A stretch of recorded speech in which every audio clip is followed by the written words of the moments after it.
ಈ ಸನಾತನ ಧರ್ಮವನ್ನು ನಮ್ಮ ಪರಂಪರೆಯಲ್ಲಿ ಒಬ್ಬರಿಂದ ಒಬ್ಬರಿಗೆ ಹೇಳ್ಕೊತಾನೇ ಬಂದರು.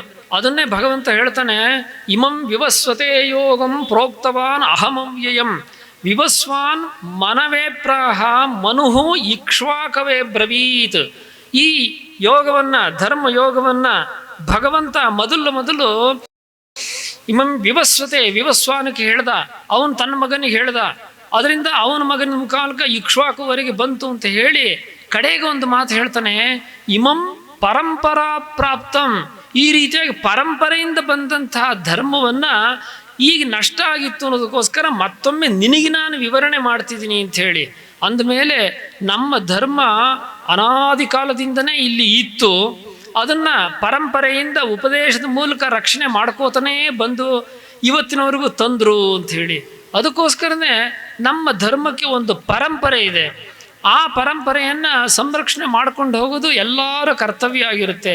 ಹೀಗೆ ನಮಗೆ ಭಗವಂತನಿಂದ ಬಂದಂತಹ ಧರ್ಮವಾದ್ದರಿಂದ ಇದು ಎಂದಿಗೂ ಅಳಿಯುವುದಿಲ್ಲ.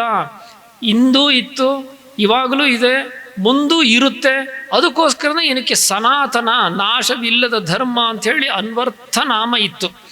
ಮುಂದೆ ಅದು ನಮ್ಮ ಭಾರತ ದೇಶಕ್ಕೆ ಅನೇಕ ವಿದೇಶಿಗರೆಲ್ಲ ಬರಲಿಕ್ಕೆ ಶುರು ಮಾಡಿದರು. ಅವರಿಗೆ ಇಲ್ಲಿ ಬರಬೇಕಾದ್ರೆ ಈ ದೇಶದ ಹೆಸರನ್ನು ಗುರುತಿಸ್ಲಿಕ್ಕೆ ಕಷ್ಟ ಆಯಿತು. ಆವಾಗ ಅವರಿಗೆ ಅಲ್ಲಿ ದಾರಿಯಲ್ಲಿ ಸಿಕ್ಕಿದಂತಹ ನದಿ ಅಂದರೆ ಸಿಂಧೂ ನದಿ. ಅವರ ಭಾಷೆಯಲ್ಲಿ ಸಿಂಧೂ ನದಿಯನ್ನು ಸಾನ ಹಾ ಅಂತ ಉಚ್ಚಾರ ಮಾಡೋದ್ರಿಂದ ಸಿಂಧೂ ನದಿಯನ್ನು ಹಿಂದೂ ಅಂತ ಹೇಳಿ ಹೇಳ್ತಾ ಇದ್ರು. ಈ ಭಾಗದಲ್ಲಿ ಇರೋರಿಗೆ ಅಂದರೆ ಆ ಸಿಂಧೂ ನದಿಯನ್ನು ದಾಟಿ ಈ ಒಳಭಾಗದಲ್ಲಿ ಇರೋರಿಗೆಲ್ಲ ಅವರು ಹಿಂದೂಗಳು ಅಂತ ಶುರು ಮಾಡಿದರು. ಅವರ ಆಚರಣೆ ಧರ್ಮವನ್ನು ಮುಂದೆ ಹಿಂದೂ ಧರ್ಮ ಅಂತ ಹೇಳಿ ಕರೀಲಿಕ್ಕೆ ಶುರು ಮಾಡಿದರು. ಕಡೆಗೆ ನಮ್ಮ ಸನಾತನ ಧರ್ಮಕ್ಕೆ ಇನ್ನೊಂದು ಹೆಸರು ಸೇರಿಕೊಳ್ತು, ಅದೇ ಹಿಂದೂ ಧರ್ಮ ಅಂಥೇಳಿ. ಆದರೆ ಇದರ ಮೂಲ ಹೆಸರು ಸನಾತನ ಧರ್ಮ ಇದೆ, ಸನಾತನ ಧರ್ಮ ಅಂತ ಹೆಸರಿದೆ. ಹಾಗಂತ ಹಿಂದೂ ಧರ್ಮ ಅಂದ ತಕ್ಷಣ ಇದು ಬೇರೆ, ಸನಾತನ ಧರ್ಮ ಬೇರೆ ಅಂತೇಳಿ ಅಲ್ವೇ ಅಲ್ಲ. ನಮ್ಮ ಸನಾತನ ಧರ್ಮಕ್ಕೆ ಎಲ್ಲ ಜನರು ಅತ್ಯಂತ ಸುಲಭವಾಗಿ ಪರಿಚಯ ಮಾಡಿಕೊಳ್ಳಲಿಕ್ಕೆ ಇದೊಂದು ಅನುಕೂಲವಾಗಿದೆ ಅಂತಂದರೆ ಆ ಹಿಂದೂ ಧರ್ಮ ಅನ್ನೋ ಹೆಸರನ್ನು ತಗೊಳ್ಳೋದ್ರಲ್ಲಿ ಯಾವ ತಪ್ಪು ಇಲ್ಲವೇ ಇಲ್ಲ. ಯಾಕೆಂದರೆ ನಮ್ಮ ಧರ್ಮದ ಬಗ್ಗೆ ತಕ್ಷಣ ಅಭಿರುಚಿ, ಪರಿಚಯ ಈ ಹೆಸರಿಂದ ಸಿಗುತ್ತೆ ಅಂತಂದರೆ ಅದು ನಮಗೇನು ಬಾಧಕವೇನಲ್ಲ. ಹಾಗಂತ ನೋಡಿದರೆ ನಮ್ಮ ಧರ್ಮಕ್ಕೆ ಸನಾತನ ಧರ್ಮ ಅಂತ ಹೆಸರು ಇದ್ದಿದ್ದನ್ನು ಅನೇಕ ಉಲ್ಲೇಖಗಳಲ್ಲಿ ನೋಡ್ತೀವಿ. ಸತ್ಯಂ ಬ್ರೂಯಾತ್ ಪ್ರಿಯಂ ಬ್ರೂಯಾತ್ ನ ಬ್ರೂಯಾತ್ ಸತ್ಯಂ ಅಪ್ರಿಯಂ ಪ್ರಿಯಂಚ ನಾನೃತಂ ಬ್ರೂಯಾತ್. ಸತ್ಯವನ್ನು ಹೇಳಬೇಕು, ಬಹಳ ಹಿತಕರವಾದಂಥ ನುಡಿಯನ್ನು ಹೇಳಬೇಕು. ಆದರೆ ಅಹಿತಕಾರಿಯಾದಂತಹ ಸತ್ಯವನ್ನು ಹೇಳಬಾರದು. ಅದೇ ರೀತಿಯಾಗಿ ಹಿತವಾಗುತ್ತೆ ಇನ್ನೊಬ್ಬರಿಗೆ ಅಂತ ಹೇಳಿ ಸುಳ್ಳನ್ನು ಹೇಳಬಾರದು. ಇದು ಏನು? ಏಷ ಧರ್ಮ ಸನಾತನ, ಇದೇ ಸನಾತನ ಧರ್ಮ ಅಂಥೇಳಿ ಅಲ್ಲಿ ಸನಾತನ ಧರ್ಮವನ್ನು ಉಲ್ಲೇಖ ಮಾಡ್ತಾರೆ. ಈ ಹಿಂದೂ ಅನ್ನೋ ಶಬ್ದ ಸನಾತನ ಧರ್ಮ ಅನ್ನೋ ಶಬ್ದಕ್ಕೆ ಇನ್ನೊಂದು ಜೋಡಣೆಯಾಗಿದೆ. ಆದರೆ ಸಂಸ್ಕೃತ ಸಾಹಿತ್ಯದಲ್ಲಿ ಹಿಂದೂ ಅನ್ನೋ ಹೆಸರು ಇಲ್ಲ ಅಂಥೇಳಿ ಹೇಳ್ತಾ ಇದ್ರು. ಆದರೆ ನಮ್ಮ ಸಂಸ್ಕೃತ ಭಾಷೆ ಅಂದರೆ ಸಮೃದ್ಧವಾದ ಭಾಷೆ. ಅದರಲ್ಲಿ ವ್ಯಾಕರಣಬದ್ಧವಾಗಿ ಎಂಥ ಶಬ್ದಗಳನ್ನೂ ಸಹ ಮತ್ತೊಮ್ಮೆ ನಾವು ಕಂಡುಹಿಡಲಿಕ್ಕೆ ಬರುತ್ತೆ. ಅದೇ ರೀತಿಯಾಗಿ ಇನ್ನೂ ಎಷ್ಟೋ ಶಬ್ದಗಳಿಗೆ ವ್ಯಾಕರಣ ರೀತಿಯಾದಂಥ ಅರ್ಥಗಳನ್ನು ಅರ್ಥೈಸಲಿಕ್ಕೂ ಸಹ ಬರುತ್ತೆ. ಅದೇ ರೀತಿಯಾಗಿ ಈ ಹಿಂದೂ ಅನ್ನೋ ಶಬ್ದಕ್ಕೆ ವಿವರಣೆ ಮಾಡಿದರು. ಏನು ಅಂತಂದರೆ ಹಿಂಸಾಂ ದೂಷಯತೀತಿ ಹಿಂದೂ, ಅಂದರೆ ಹಿಂಸೆಯನ್ನು ದೂಷಣೆ ಮಾಡುವನು, ಅಂದರೆ ಹಿಂಸೆಯನ್ನು ಅನುಸರಣೆ ಮಾಡದೆ ಸದಾ ಕಾಲವು ಶಾಂತಿಯಿಂದ ಇರುವಂಥವನು ಹಿಂದೂ ಅಂಥೇಳಿ ಈ ಶಬ್ದ ವಿವೇಚನೆ ಮಾಡಿದರು. ಉದಾಹರಣೆಗೆ ನೋಡಿ, ನಮ್ಮಲ್ಲಿ ಯಾವುದೇ ಒಂದು ಕಾರ್ಯವನ್ನು ಆರಂಭ ಮಾಡಿದರೆ ಮೊದಲು ಶಾಂತಿ ಮಂತ್ರದಿಂದ ಆರಂಭ, ಕಡೆಗೆ ಮುಕ್ತಾಯವಾಗುವುದು ಶಾಂತಿ ಮಂತ್ರದಿಂದೇ. ಅಂದಮೇಲೆ ನಾವೆಲ್ಲರೂ ಕೂಡ ಶಾಂತಿ ಪ್ರಿಯರು ಅನ್ನೋದನ್ನು ನಮಗೆ ಉಪನಿಷತ್ ಕಾಲದಿಂದನೇ ನಮ್ಮ ಹಿರಿಯರು ಪರಂಪರೆಯಾಗಿ ಬಳುವಳಿಯಾಗಿ ಕೊಟ್ಟುಬಿಟ್ಟಿದ್ದಾರೆ. ಹಾಗಾಗಿ ಹಿಂದೂಗಳು ಶಾಂತಿ ಪ್ರಿಯರು ಅನ್ನೋದರಲ್ಲಿ ಎರಡು ಮಾತೇ ಇಲ್ಲ. ಇಂಥ ನಮ್ಮ ದೇಶವನ್ನು ಹಿಂದೆ ಭಾರತ ದೇಶ, ಭರತ ವರ್ಷ, ಆರ್ಯಾವರ್ತ, ಜಂಬೂದ್ವೀಪ ಅಂತ ಹೇಳಿ ಬೇರೆ ಬೇರೆ ಹೆಸರಿಂದ ಕರಿತಾ ಇದ್ದರು. ಇವತ್ತು ನಮ್ಮ ಭಾರತ ದೇಶ ಅನ್ನೋದನ್ನು ಭಾರತ ಅನ್ನೋ ಹೆಸರಿಂದ ಗುರುತಿಸ್ತೀವಿ. ಈ ಭಾರತ ಅನ್ನೋದಕ್ಕೆ ಅರ್ಥ ಏನಿದೆ ಅನ್ನೋದನ್ನು ಮಹಾಭಾರತ ತಿಳಿಸುತ್ತೆ. ಭಾತಿ ಸರ್ವೇಷು ವೇದೇಶು ರತಿ ಸರ್ವೇಷು ಜಂತುಷು ತರಣಂ ಸರ್ವತೀರ್ಥಾನಾಂ ತೇನ ಭಾರತ ಮುಚ್ಚತೆ. ಎಲ್ಲ ವೇದಗಳಲ್ಲಿ ಉಲ್ಲೇಖವಾಗಿದೆ, ಪ್ರಕಾಶವಾಗಿದೆ, ಬೆಳಗುತ್ತಾ ಇದೆ. ಇನ್ನು ಎಲ್ಲ ಜೀವಿಗಳಿಗೂ ಈ ನಮ್ಮ ದೇಶ ಆಶ್ರಯವಾಗಿದೆ, ಅವರಿಗೆ ಹಿತವನ್ನು ಉಂಟು ಮಾಡುತ್ತೆ. ರತಿ ಸರ್ವೇಷು ಜಂತುಷು ತರಣಂ ಸರ್ವತೀರ್ಥಾನಾಂ. ಈ ನಮ್ಮ ದೇಶದಲ್ಲಿ ಇದ್ದ ಮೇಲೆ ಅವನಿಗೆ ಈ ಧರ್ಮಾನುಷ್ಠಾನವನ್ನು ಮಾಡಿದರೆ ನಿಶ್ಚಿತವಾಗಿ ಮೋಕ್ಷ ಸಿಗುತ್ತೆ. ಅವನು ಈ ಸಂಸಾರವನ್ನು ತಾಟಿ ಮುಂದೆ ಪರಬ್ರಹ್ಮನನ್ನ ಹೊಂದುತ್ತಾನೆ. ಅಂಥ ಒಂದು ಅವಕಾಶಗಳಿಗೆ ಇದು ಸ್ಥಾನವಾಗಿದೆ ಅನ್ನೋದಕ್ಕೋಸ್ಕರ ಈ ಕಲ್ಪನೆಯಿಂದ ಇದನ್ನು ಭಾರತ ಅಂಥೇಳಿ ಕರೆದರು. ಇವತ್ತು ನಮಗೆ ಭೌತಿಕವಾಗಿ ಭಾರತ ದೇಶ ಒಂದು ಭೂಪಟದಲ್ಲಿ ಎಲ್ಲ ಕಾಣುತ್ತೆ. ಇದನ್ನು ನೋಡಿದರೆ ನಮಗೆ ದಕ್ಷಿಣದಲ್ಲಿ, ಇನ್ನು ಪಶ್ಚಿಮದಲ್ಲಿ, ಪೂರ್ವದಲ್ಲಿ ನಮ್ಮ ದೇಶದ ಎಲ್ಲೆಲ್ಲಿ ಸಮುದ್ರ ಇದೆ. ಇದನ್ನು ರತ್ನಾಕರ ಮಹೋದಧಿ ಅಂತೆಲ್ಲ ಹೇಳಿ ಗುರುತಿಸ್ತೀವಿ, ಎಲ್ಲ ಮಾಡ್ತೀವಿ. ಆದರೆ ಅದ್ರ ಜೊತೆಗೆ ಒಂದು ವಿಶೇಷ ಇದೆ. ಈ ಸಮುದ್ರದಲ್ಲಿ ಒಂದು ಭಾಗವನ್ನು ಹಿಂದೂ ಮಹಾಸಾಗರ ಅಂಥೇಳಿ ಕರಿತೀವಿ. ಹಿಂದೂ ಮಹಾಸಾಗರ ಅನ್ನೋದು ಒಂದು ಕಡೆಗೆ ಮಾತ್ರ ಕರಿತೀವಿ, ಅದು ಒಂದು ಸಮುದ್ರ ಅಂಥೇಳಿ ನಾವು ತಿಳಿತೀವಿ.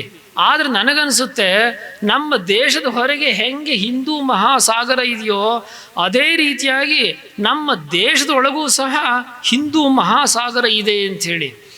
ನಮ್ಮ ಹಿಂದೂಗಳೇ ಒಂದು ಸಾಗರ. ನಮ್ಮ ಹಿಂದೂಗಳು ಇಲ್ಲಿ ಇಷ್ಟೊಂದು ಸಂಖ್ಯೆಯಲ್ಲಿ ಇರೋದ್ರಿಂದ ನಮ್ಮ ದೇಶದಲ್ಲಿ ಹಿಂದೂ ಧರ್ಮಕ್ಕೆ ನಿಶ್ಚಿತವಾಗಿಯೂ ಭದ್ರತೆ ಇದೆ. ಆದರೆ ಆ ಭದ್ರತೆಗೆ ಅಲ್ಪ ಸ್ವಲ್ಪ ಹಾನಿ ಆಗ್ತಾ ಇರೋದು ಯಾರಿಂದ ಕೇಳಿದರೆ ಅದೇ ಹಿಂದೂಗಳಿಂದ. ಯಾಕೆ? ಹಿಂದೂಗಳು ತಮ್ಮ ಅನುಷ್ಠಾನವನ್ನು, ತಮ್ಮ ಸಂಸ್ಕೃತಿಯನ್ನು, ಸಂಸ್ಕಾರವನ್ನು ಮರೆತು ದೂರ ಹೋಗ್ತಾ ಇದ್ದರೆ ಅದೂ ಸಹ ಒಂದು ದೃಷ್ಟಿಯಿಂದ ನಮ್ಮ ಹಿಂದೂ ಧರ್ಮಕ್ಕೆ ಮಾಡುವಂಥ ಆಘಾತ. ಅಂಥದ್ದನ್ನು ತಡೆದು ನಿಲ್ಲಿಸಬೇಕು ಅಂತಂದರೆ ಅದಕ್ಕೆ ಉತ್ತಮ ಸಂಸ್ಕಾರ ಬೇಕು. ಅದರಿಂದ ಮನುಷ್ಯನಿಗೆ ಸಣ್ಣ ವಯಸ್ಸಿನಿಂದನೇ ನಮ್ಮ ಧರ್ಮದ ಬಗ್ಗೆ ಅಭಿರುಚಿ, ಇದರ ಬಗ್ಗೆ ವಿಶೇಷವಾದ ಆಸ್ಥೆ ಎಲ್ಲ ಬೆಳ್ಕೊಂಡು ಬರುತ್ತೆ. ನಮ್ಮ ಹಿಂದೂ ಸಮುದಾಯವನ್ನು ಸಾಗರ ಅಂಥೇಳಿ ಉಲ್ಲೇಖ ಮಾಡ್ತೀವಿ. ಅದು ನಿಜವಾಗಲೂ ಉತ್ತಮವಾದ್ದು. ಯಾಕೆ ಅಂತಂದರೆ ಸಾಗರದಲ್ಲಿ ನೋಡಿ, ನಮ್ಮ ದೇಶದ ಒಂದೊಂದು ಭಾಗದಿಂದ ನದಿಗಳು ಹೋಗಿ ಸೇರುತ್ತೆ. ನದಿಗಳು ಹೋಗಿ ಸೇರಿದ ತಕ್ಷಣ ಅಲ್ಲಿ ಅದು ಸಾಗರ ಅಂತ ಹೆಸರು ತಗೊಳುತ್ತೆ ಹೊರತು ಅದು ಇಂಥ ನದಿ ಅಂತ ಹೇಳಿ ಅಲ್ಲಿ ಹೆಸರು ತಗೊಳ್ಳೋದಿಲ್ಲ. ತನ್ನ ರೂಪ, ತನ್ನ ಹೆಸರು ಎಲ್ಲದನ್ನು ಸಮುದ್ರದಲ್ಲಿ ಹೋದ ತಕ್ಷಣ ಮರೆತು ಬಿಡುತ್ತೆ.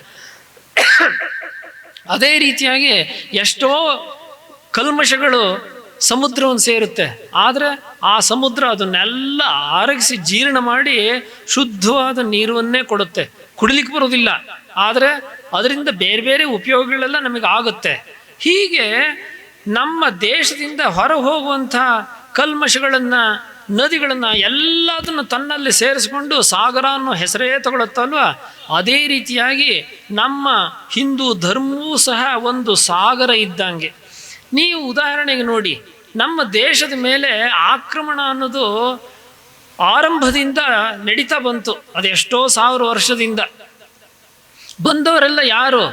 ನಮ್ಮ ಇತಿಹಾಸ ತಿಳಿಸುತ್ತೆ. ನಮ್ಮ ದೇಶದ ಮೇಲೆ ಶಕರು ದಾಳಿ ಮಾಡಿದರು, ಹೂಣರು ದಾಳಿ ಮಾಡಿದರು, ಗ್ರೀಕರು ಬಂದರು, ಅವರು ಬಂದರು, ಇವರು ಬಂದರು ಅಂತೆಲ್ಲ ಹೇಳಿ ನಾವು ಅವರವ್ರ ದೇಶನೆಲ್ಲ ಗುರುತಿಸ್ತೀವಿ, ಎಲ್ಲ ಮಾಡ್ತೀವಿ.